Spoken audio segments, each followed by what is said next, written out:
is up, everybody? And in today's video we're going to be reviewing a new locomotive. And this is a Bachmann Spectrum 280 Consolidation Santa Fe number 2528 with DCC and sound. Today we're going to be reviewing all the details and we're going to check the sounds and everything. So today we're going to be taking a look at this Consolidation with sound. So let's see what Spectrum has today. So this is a 280 Consolidation, which means that there's 280 basically means there's two front trailing wheels, 8 driving wheels, and in the back there's 0 trailing wheels. So it's a 280. And this is Santa Fe, which is ATSF number 2528. And we're going to be reviewing the details, and let's get into it. Alright, so let's look at the front first. So what we have here is this headlight. It is operated, and it has a row number right here, which is 2528.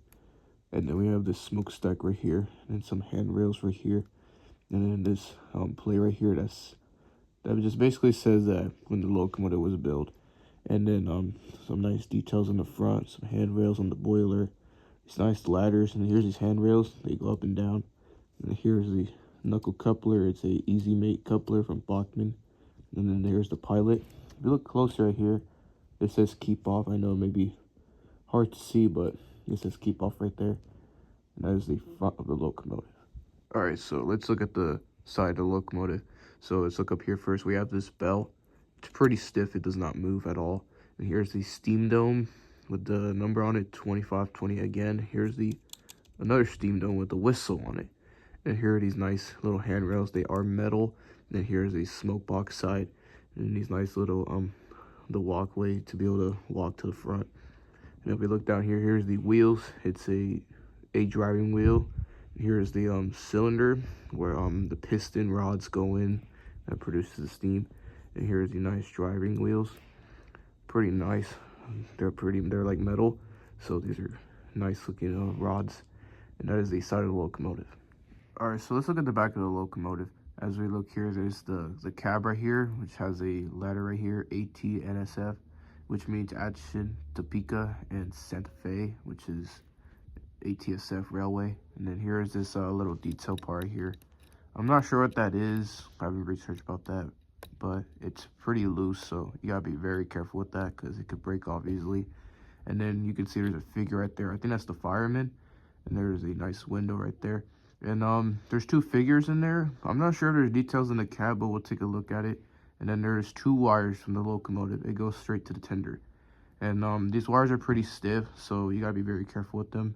And they touch the track because of this drawbar. It's like I'm putting on the second hole. There's 2 holes, and I put on the second because when I put on the first one, these wires touch the bottom of the track, and that's not good. So I recommend you put it on the second hole because you don't want these wires touch the track and you don't want to mess up the wire and stuff. So there's this protection right here which kind of protects it from dragging on the track, but I recommend you just put on the first the second hole. And then there's this cool walkboard right here, which I rarely see on HO locomotives. This is for the firemen to get access to the coal and the tender. That's a nice detail added to the locomotive. And that's the back of the locomotive. Alright, so let's look at the tender here. This is a small size tender, which has the number right here, 2528, which is a Santa Fe number style.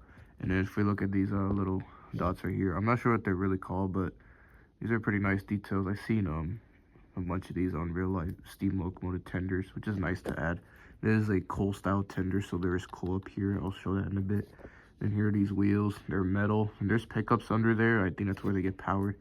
And this is where you get the sounds and everything. So you'll hear everything, the sounds from the tender.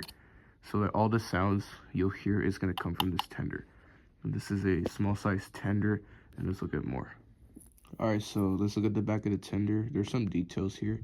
You have some letters up here, which I think it says how much gallons of water it can hold. This tender holds coal and water. Here's this little ladder for I guess someone to get access to the water or the coal on top. And you have this nice coupler from Bachmann. Again, those Bachmann easy couplers.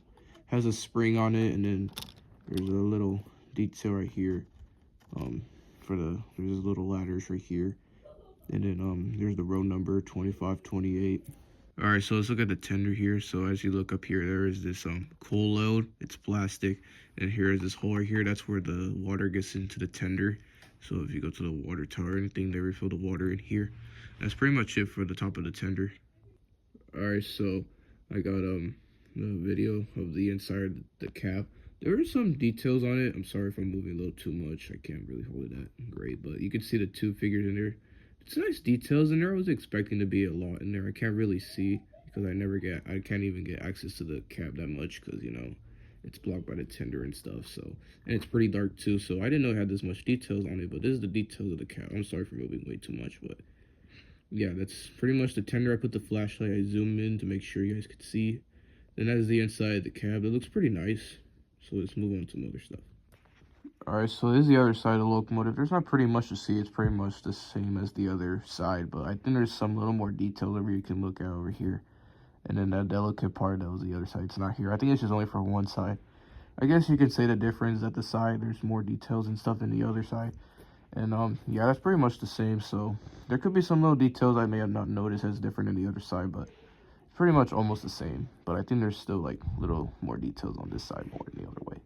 But that's pretty much the other side. Alright, so that is all the details on the locomotive. So now I'm gonna put power to the track and we're gonna play all the functions real quick on this locomotive. And then we'll do a low speed test, see how slow this locomotive can go. So let me get power to the track.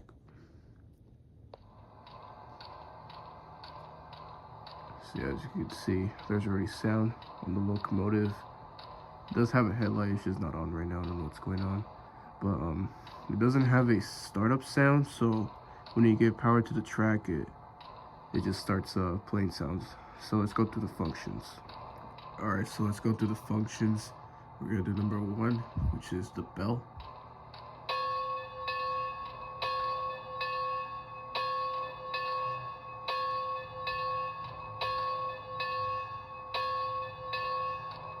Not a bad bell. Alright, number 2 is the whistle.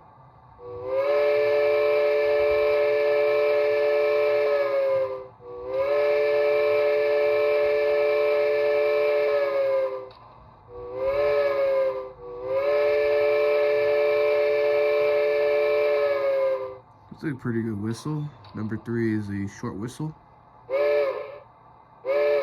Pretty short.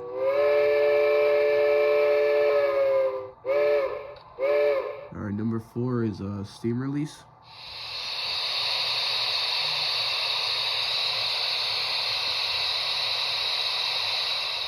Number 5 is the dynamo.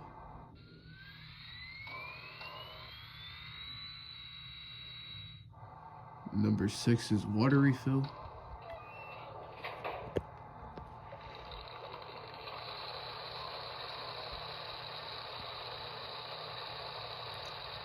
You have to click it again to stop it. Number 7 is couplers, with the couplers being connected.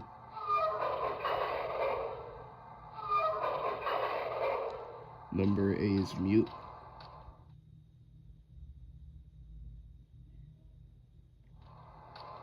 Alright, number 9 is basically does nothing. And then 0 is to turn off the headlight or turn it back on.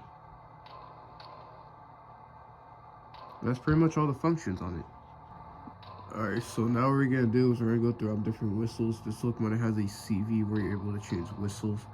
So this is the whistle right now. That is a B&O 3 chime. There are 2 other ones. The other one is a C&S 801. And then the reading 6 chime. So we're gonna be able to review those. So what I'm gonna do is I'm gonna go to CV program. I'm gonna put 115. And then the value right now is 0. So it's 0, 1, 2. So I'm gonna put it to 1. The locomotive just jerked a bit because I think the controller just sent the CV change to the decoder.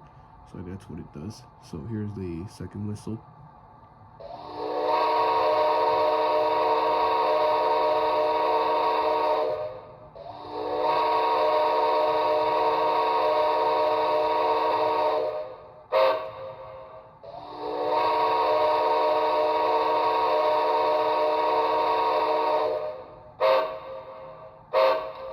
Not a bad whistle. I like it. So let's go to the other one.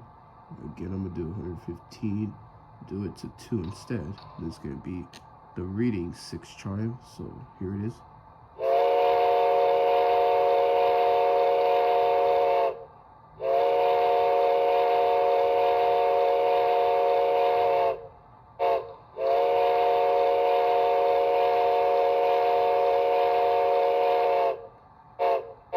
Not a bad whistle.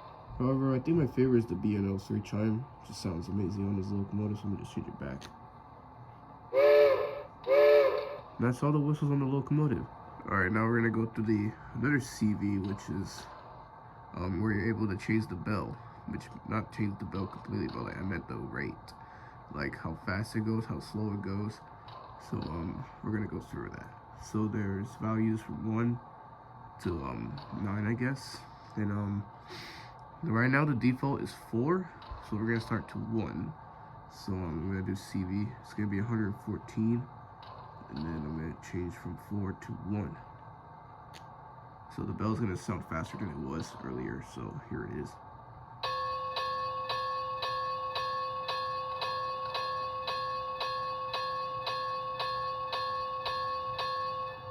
I actually like this one. It's like an automatic bell, kind of like the big boys or the others. And here's the other CV. We'll change it to 2.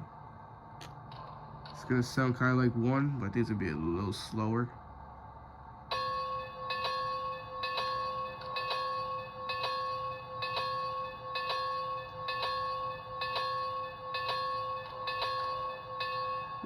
It's alright. And then here's number 3.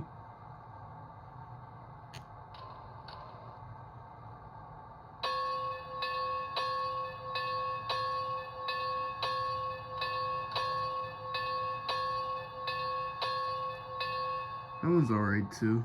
And then let's go back to default, which is 4.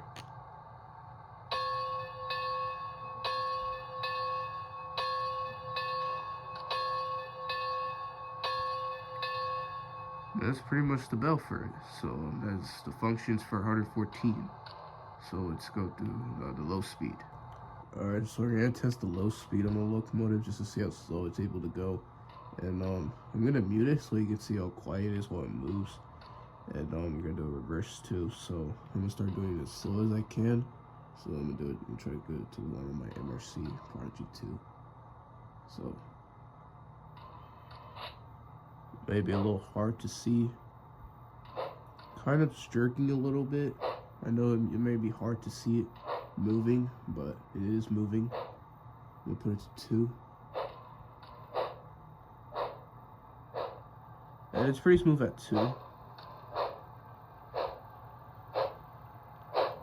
put it on mute.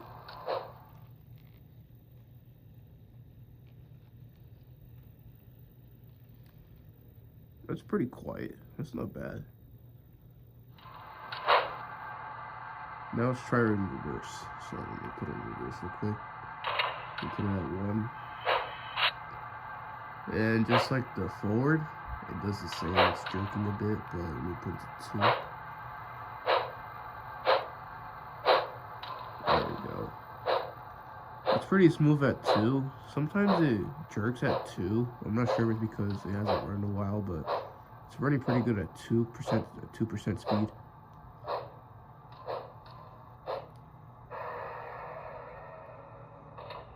That's not bad overall.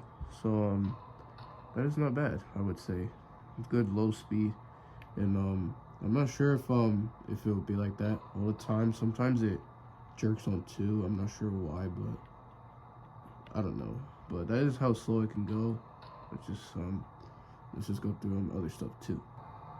Alright, so that's pretty much it for the video. I know most of my videos I do like of it running around my layout, but I think today I'm not gonna be able to do it. That's why I have no time to do it.